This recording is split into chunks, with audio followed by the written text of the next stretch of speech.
Hi guys, and welcome back to my channel, the Bookworm. And on this channel, I read school-based literatures as well as innovative and life-changing books. So feel free to recommend any books as long as they're in these categories. So without further ado, let's get into it. We're currently reading The Boy in Striped Pyjamas by John Boyne, narrated by Claudia Bin-Katabana.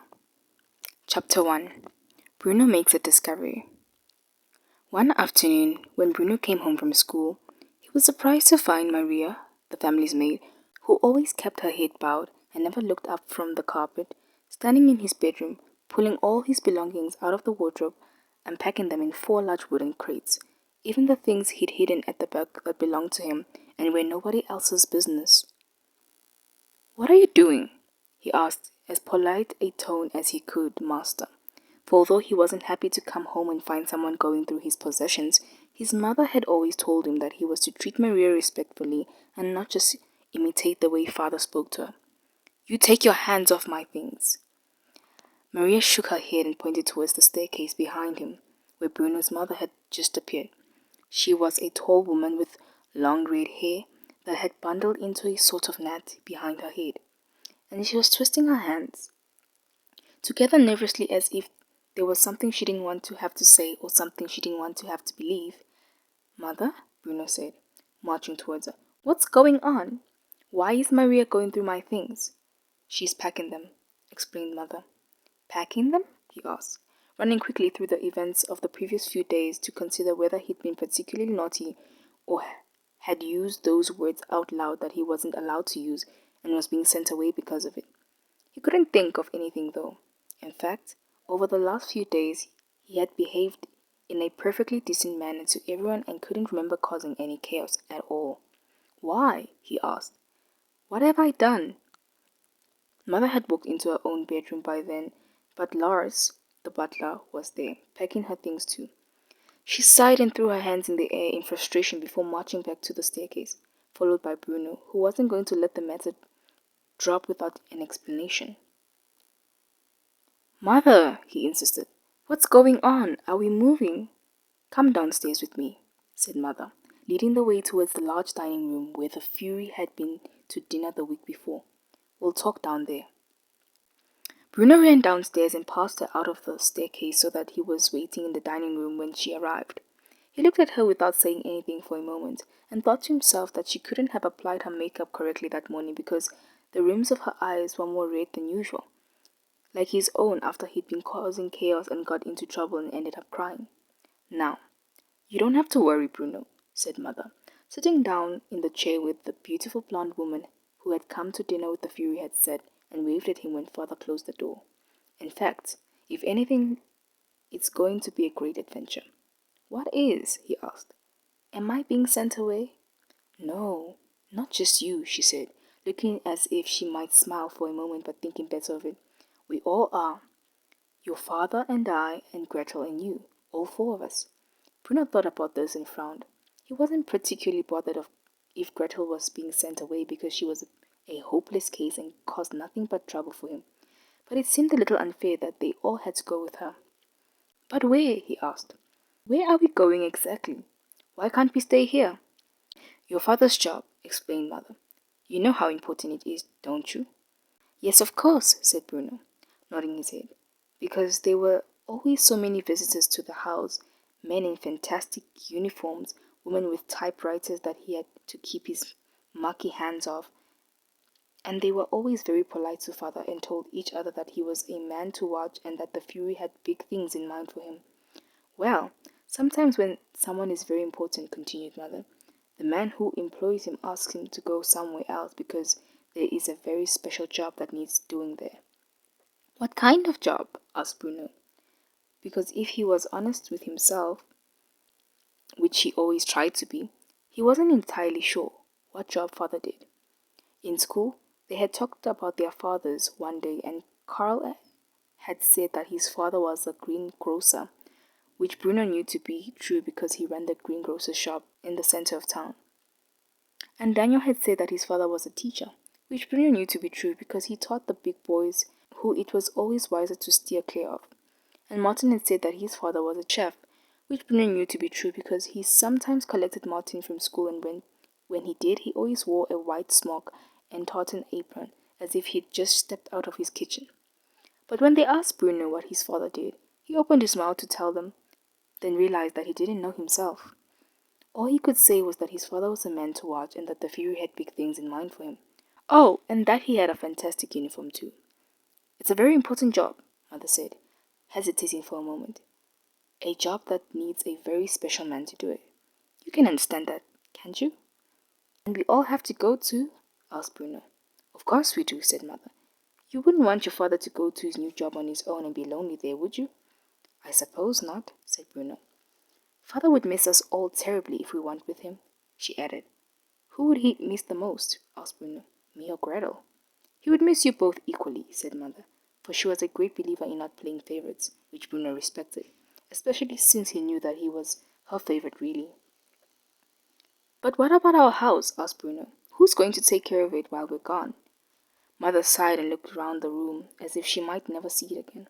It was a very beautiful house and had 5 floors in total.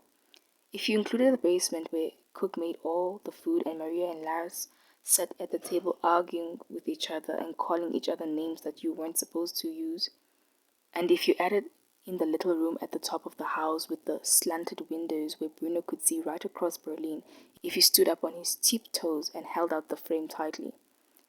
We have to close up the house for now, said Mother, but we'll come back to it someday. And what about the cook? Asked Bruno. Lars and Maria, are they not going to live in it? They're coming with us, explained Mother. But that's enough questions for now. Maybe you should go upstairs and help Maria with packing. Bruno stood up from the seat but didn't go anywhere. There were just a few more questions he needed to put to her before he could allow the matter to be settled. And how far away is it? He asked. The new job, I mean. Is it further than a mile away? Oh my, said Mother with a laugh, although it was a strange kind of laugh because she didn't look happy and turned away from Bruno as if she didn't want him to see her face. Yes, Bruno, she said. It's more than a mile away. Quite a lot more than that, in fact. Bruno's eyes opened wide and his mouth made the shape of an O. He felt his arms stretching out as he sighed like he did whenever something surprised him. You don't mean we're leaving Berlin? He asked, gasping for air as he got the words out. I'm afraid so, said Mother, nodding her head sadly. Your father's job is... But what about school? Said Bruno, interrupting her, a thing he knew he was not supposed to do, but which he felt he would be forgiven for on this occasion. And what about Carl and Daniel and Martin? How will they know where I am when we want to do things together?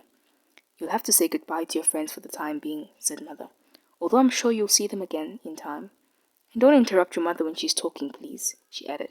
For although this was strange and unpleasant news, there was certainly no need for Bruno to break the rules of politeness which he had been taught.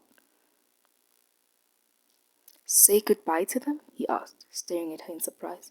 Say goodbye to them? He repeated, sputtering out the words as if his mouth was full of biscuits that he'd munched into tiny pieces but not actually swallowed yet. Say goodbye to Carl and Daniel and Martin, he continued, his voice coming dangerously close to shouting, which was not allowed indoors. But they're my 3 best friends for life! Oh, you'll make other friends, said Mother, waving her hand in the air dismissively, as if the making of the boys 3 best friends for life was an easy thing. But we had plans, he protested. Plans? Asked Mother, raising an eyebrow. What sort of plans? Well, that would be telling, said Bruno, who could not reveal the exact nature of the plans, which included causing a lot of chaos, especially in a few weeks' time when school finished for the summer holidays and they didn't have to spend all their time just making plans, but could actually put them into effect instead. I'm sorry, Bruno, said Mother, but your plans are just going to have to wait. We don't have a choice in this. But Mother! Bruno, that's enough, she said, snapping at him now and standing up to show him that she was serious when she said that was enough. Honestly, only last week you were complaining about how much things have changed here recently. Well, I don't like the way you have to turn all the lights off at night now, he admitted. Everyone had to do that, said Mother. It keeps us safe. And who knows, maybe we'll be in less danger if we move away. Now I need you to go upstairs and helped Maria with her packing. We don't have as much time to prepare as I would have liked, thanks to some people. Bruno nodded and walked away sadly, knowing that some people was grown up's words for father and the one that he wasn't supposed to use himself. He made his way up the stairs slowly, holding onto the banister with one hand, and wondered whether the new house in the new place with the new job would have a fine banister to slide down as this one did. For the banister in this house stretched from the very top floor, just outside the little room where he stood on his tiptoes and held onto the frame of the window tightly. He could see right across Berlin to the ground floor, just in front of the two enormous oak doors. And Bruno liked nothing better than to get on board the banister at the top floor and slide his way through the house, making swooshing sounds as he went. Down from the top floor to the next one, where mother and father's room was, and the large bathroom, and where he wasn't supposed to be in any case. Down to the next floor, where his own room was, and Gretel's room too, and the smaller bathroom which he was supposed to use more often than he really did. Down to the ground, where you fell off the end of the banister and had to land flat on your 2 feet, or it was against you and you had to start all over again. The banister was the best thing about this house. That and the fact that grandfather and grandmother lived so nearby, and when he thought about it, it made him wonder whether they were coming to the new job too, and he presumed that they were because they could hardly be left behind. No one needed Gretel much because she was a hopeless case. It would be a lot easier if she stayed to look after the house, but grandfather and grandmother, well, that was an entirely different matter. Bruno went up the stairs slowly towards his room, but before going inside, he looked back down towards the ground floor and saw mother entering father's office, which faced the dining room, and was out of bounds at all times and no exceptions. And he heard her speaking loudly to him until father spoke louder than mother, and that put a stop to their conversation. Then the door of the office closed and Bruno couldn't hear any more, so he thought it would be a good idea if he went back to his room and took over the packing from Maria, because otherwise she might pull all his belongings out of the wardrobe without any care or consideration. Even the things he'd hidden at the back that belonged to him and were nobody else's business.